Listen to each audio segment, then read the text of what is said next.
The baskets of severed hands set down at the feet of the European commanders became the symbol of the Congo Free State. That's how US author Peter Forbath described it in his book, The River Congo. Collecting hands had become an end in itself. Soldiers of the Force Publique brought the hands instead of rubber. It is estimated that up to 15 million people died during Leopold II's rule, either due to the repression or the terrible living conditions imposed on the local population, with widespread disease and malnourishment. This was the way Leopold II of Belgium liked his colony to run.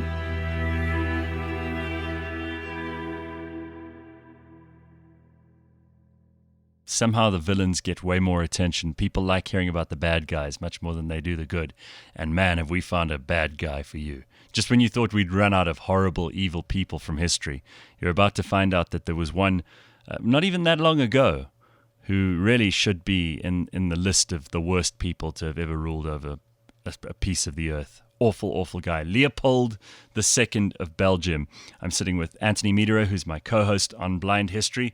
So, I mean, just right off the bat, do you agree with me? This guy's got to be in the Hall of the Damned. Yeah, he's just horrible. Horrible. Horrible. The more I investigated, it was just terrible what he actually did and what he got away with. He was smooth, eh? And that's what he did. very few redeeming qualities in this guy. He was like a materialistic, greedy, jumped up suddenly, not even particularly well-established dynasty in Belgium. He was only the second king. And the things he did in the Congo, really, I mean, for what he did there, Belgium shouldn't really even be a country anymore. I think that he's... I don't want to get into the Belgian side, but imagine him sitting around a dinner table with all the other kings and queens. I mean, he must have really felt inferiority complex. You know, he's got a speck in Western Europe. Maybe that's why he did what he did. Leopold II was the second king of Belgium. His father, Leopold I, was really installed after the 1830 unrest in Europe, and a fairly new kingdom established out of part of Holland, which also was sometimes part of France, sometimes part of Germany. This was a strange new nation that was forged, and Leopold I was not a particularly great guy either. He also tried to establish colonies all over the world, but really succeeded in nothing. And he had a wife who they didn't have a particularly happy marriage. The wife, Leopold II, who we're talking about now as mother, was always very mean to him. She used to say he had a nose like a beak, and he looked like some kind of bird, which is not nice. Not a lot of love from either of his parents. That's scary. But have you seen his nose? I mean, obviously you've seen his nose. Well, you can go. There are lots and lots of statues to this guy all over Belgium, and we'll explain why in a little while. But Leopold II had a very unhappy childhood, and that must have had some effect on him, because he certainly didn't care much about other people later on in life. And I think maybe the inferiority complex you've referred to is a big part of this. But by the time he inherited the throne, he was ready to do some damage. Yeah, and at that time, the kings and the queens had very little power in Europe, in Western Europe particularly. And I think that played a big role. I think he mentioned in passing to Wilhelm II, you know, all that's really left for us now, we've got no power, is to make money. Right. And you can actually see the thread through his life is just about this drive to make money at any cost. Well, at any cost is about right, because he had his eyes, his greedy little eyes, on the Congo, which was really the only part of Africa that was left. And the reason that the Congo was left is because it was impenetrable. It was forest. It was the basin of the Congo River was just this impenetrable place. Nobody had been there. Nobody had explored there. There was one guy called Henry Morton Stanley who'd actually sent letters to Queen Victoria saying, listen, this place is actually quite a good prize. She ignored him. And Leopold found out about these letters, and he decided this is worth investigating. So he actually brought Henry Morton Stanley on board. But the big thing was that he really felt, you know, he really was then very famous. And like we've surmised, Belgium was a speck on the map. And he wasn't really going to get into bed with Belgium and Leopold. He was trying to court the bigger players. And as you rightly said, when Queen Victoria said, no, thank you. We're not getting involved. He started to run out of options and he ended up with Leopold. Now, he used to do some pretty dodgy things. He basically played parlor tricks on the very simple people of the Congo, and he used these tricks to persuade them that white people had magical powers. For example, he would ask a Congolese guy to shoot him with a gun, but he'd already removed the bullet, and then he would fall down when the gun went off. He would get back up as if by magic and then shake the bullet out of his shoe to prove that you can't kill white people. He would attach through a battery-operated machine, I mean, and this is the early Victorian era, a machine that allowed him to shake hands much more strongly than anyone else. So he would hurt these people who shook his hand, told them that he had strength to uproot trees just with his own native energy. And he really terrified these guys, like he had magic. He would do essentially the kind of tricks that we would laugh at these days. But he completely, I suppose he just overwhelmed these guys from the Congo, and they fell for him. They signed off anything that he'd asked them to in exchange for like a few meters of cloth and some trinkets. Yeah, that was very sad. And he goes down in history as well, Morton Stanley, as an unsavory character, and rightly so. But maybe he was touched with, he got malaria a few times, and maybe they fried his brain cells. It might have, or he was just a horrible person, because we know that that's true for Leopold. They established this thing called the Congo Free State, which was really a private company. It was a company owned by Leopold. He was the sole ruler of that place. It wasn't a colony. It was just one man's absolute greed. And he was in charge of everything. And thanks to Stanley getting all these chiefs to sign on, he had proof when he went to the Berlin conference that he deserved to go into the Congo and to make it work and he said spread Christianity. Correct. Make it civilized. Yeah. And also to abhor slavery. Oh yeah, he said we'll root slavery out, because there was quite a substantial slave trade in the east of Africa, and he said many Congolese people are being taken advantage of. So I'll go in and do the right thing. It lasted a number of years, decades actually for that matter, that people believed him. There wasn't a lot of information that came out of the Congo. It was quiet. The missionaries that were in the Congo at the time, they were scared because they were supported by the European powers. So they were actually very scared to talk out. So the poor people were getting decimated and nobody knew about it. We'll talk about the kind of decimation that was happening, because it was actually probably the most revolting genocide that most people don't even know about, especially people in Belgium. But Leopold also paid people off. He burnt all the records. So there's not a huge amount of first-hand information available to people who are researching this stuff. And if you consider that by the end, the tally was something like 70 to 90% of the population of the Belgian Congo was exterminated by Leopold and his forces. There were some very evil men involved here. But the things that happened, and I know people like a bit of blood and guts and gore, there were instructions, for example, that were sent out that you were not to waste bullets on killing people who rebelled or who didn't work hard enough. So you had to provide for every bullet that you used a hand, a human hand. So they would sever the hands off of people. Off the dead person. Or off living ones to prove that they'd killed, because they might have wanted to shoot some gorilla or something as a trophy. And they used to incentivize, in inverted commas, the colonial masters, the governors general, to get the guys to work really hard. And they would work these poor people to the bone. They'd basically cover themselves in rubber, and then when they got back, the rubber would be cut off of them.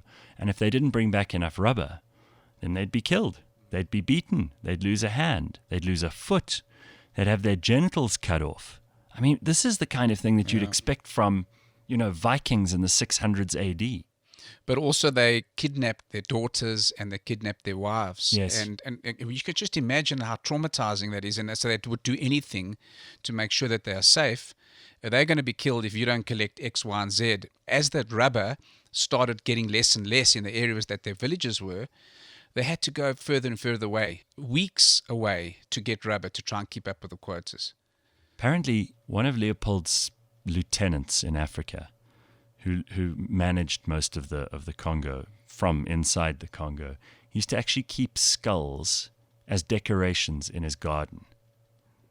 And that's the kind of thing that you read that in like horror novels and made up movies about bad people. This was a real person.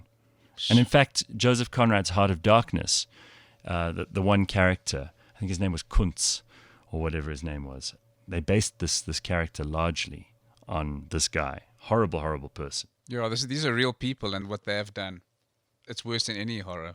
I'm just going to read this to you quickly. The missionary, John Harris of Baringa, was so shocked by what he'd encountered that he wrote to Leopold's chief agent in the Congo saying this: "I've just returned from a journey inland to the village of Isongo Mboyo. The abject misery and utter abandon is positively indescribable. I was so moved, Your Excellency, by the people's stories that I took the liberty of promising them that in the future you will only kill them for crimes they commit." Yeah. Horrible. Did you also read about how he had like a museum of Central Africa where he just brought in chains like 50 to 100 Congolese people? Yeah, but it's a human. It was a human zoo, and they would make these people live outside. Many of them died of pneumonia and flu, and people would come and throw bananas and peanuts at them, and really, it's just the most ugly. All the things that people complain about in racism now. I think if they knew what actually happened under Leopold, they'd feel a lot more justified. Very sad. Well, he made a lot of money, old Leopold II, a huge amount of money out of the Congo Free State. And he had this force publique, which was really a mercenary army. And he recruited from all over Europe. Lots of people who had an adventurous spirit thought, this is the way for me to gain fame and fortune. And they would join his army. And he'd even recruit Congolese and Tanzanian and people from Zanzibar and Dar es Salaam to join his army. And to do the dirty work. To do the dirty work, exactly. And these guys were paid probably quite well for the time, but they only realized when they got there what they were actually required to do, and how this was probably the biggest slave camp in the world since slavery had been abolished. A lot of them got, even the people from Belgium that were there, like you mentioned, the Governor General, they became desensitized by these acts that were carried out all the time. We've seemed to have focused only on the Congo, but really that is his legacy. He tried to make his legacy look very different, Leopold II. He built huge monuments and museums and palaces and public buildings all over Belgium with the riches that he'd gained. He became, I think in today's money, a billionaire, and was certainly one of the richest people in the world by the time that he died. And all of that was just taken straight out of the Congo, straight into his pocket. There are statues all over Belgium to him to this day, despite the fact that he has this onerous reputation, and even the reputation it's never been taught in Belgian schools that Leopold was this monster. It's mostly because of either missionaries who weren't afraid to speak up, a commission of inquiry that he actually sent there, which backfired horribly on him because he thought he could pay people off. And they met a missionary called Harris, and he and his wife had detailed some of the atrocities that had happened. She'd been a photographer, and she even had photographic evidence of some of the horrible things that had happened. Arthur Conan Doyle, the famous British writer, Mark Twain, knew about the atrocities going on in the Congo. They wrote pamphlets, they wrote articles, they wrote opinion pieces for newspapers. And by the end of his life, he must have realized, like, I'm in big trouble here. This is not going to go down well in the books of history. He knew the writing was on the wall, that you can't keep this private colony anymore.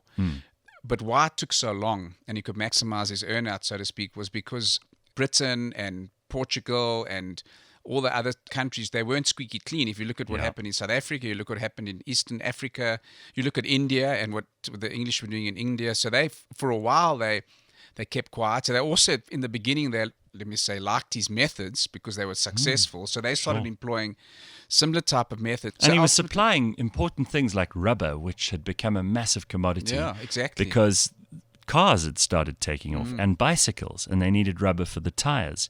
And Leopold was probably providing almost all of the world's rubber at that point. But then it ran out. So he basically sucked the Congo dry. Ivory was no longer important and it also had been decimated. And then the rubber, there was nothing left in the Congo. So his profit that he could get out of it was nothing. Belgium didn't want it because there was debt, there was hell. It was an absolute mess, but they didn't have a choice. But what he did was he ultimately sold. Yeah. He sold it, and he had debt to the government, which they were scrubbed off. They also gave him, I think it was 50 million francs at that point. Francs, yeah. There was a significant amount of money that he got out of it. when he finally sold so it. So if nothing else, you've got to say he was like one of those hedge fund managers that kind of sold out everybody in the housing market in the US. Yeah. They're just mercenary. He at very least, you've got to tip your hat to the fact that as a businessman, this guy was just a machine. Yeah, he didn't have any heart or soul. He was probably the least humanitarian person alive in the late 1800s, but he knew how to make money. Yeah, he did. They're scratching to find the positive sides. He just forced Parliament to fortify parts of Belgium, and it paid off in 1914 with the war. So he'd set that up. But, when he was buried, the Belgians booed him. And obviously there was a lot of propaganda afterwards to sort of improve his name. But it was not for what happened in Africa, but his personal life. He loved teenage girls. Well, he took a very famous mistress at the end of his life. He was in his 50s. She was 16, and she was a prostitute. Yes. And he tried to marry her, in fact. There was a big argument between the heirs to the throne and his sons through this woman. Caroline Lacroix was her name. They adopted the kids in 1910.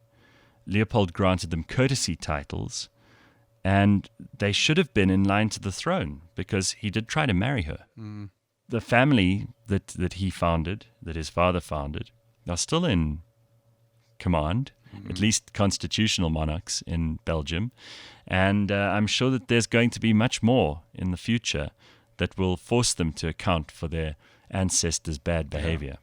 There's also a little bit of blood on their hands by the other colonists. Oh, sure. The mad scramble for Africa. Then you get this Morton Stanley shady character, and it was all just a pot of evil. Well, I think that probably this guy deserves to go down as one of the most horrible people in history. Certainly, there are kings who were much more bloodthirsty personally, and kings who killed more people by their own hand. But this guy seems to have ordered, without any compunction, the death of many millions. They say it's somewhere between 4 and 12 million people may have died in the Congo during his reign there. And that's just an astronomical number. Apparently the 4th biggest genocide in history. Sure. If you think that all the bad people, the really evil people, lived very long ago, and that Stalin and Hitler were, aberrations, literally 40 years before Hitler and Stalin, there was this guy, Leopold of Belgium, and he was just as goddamned evil. Blind History is brought to you by Taylor Blinds and Shutters. All the episodes are available on the cliffcentral.com website and app, as well as Apple Podcasts, Google Podcasts, Spotify, or wherever you get your podcasts.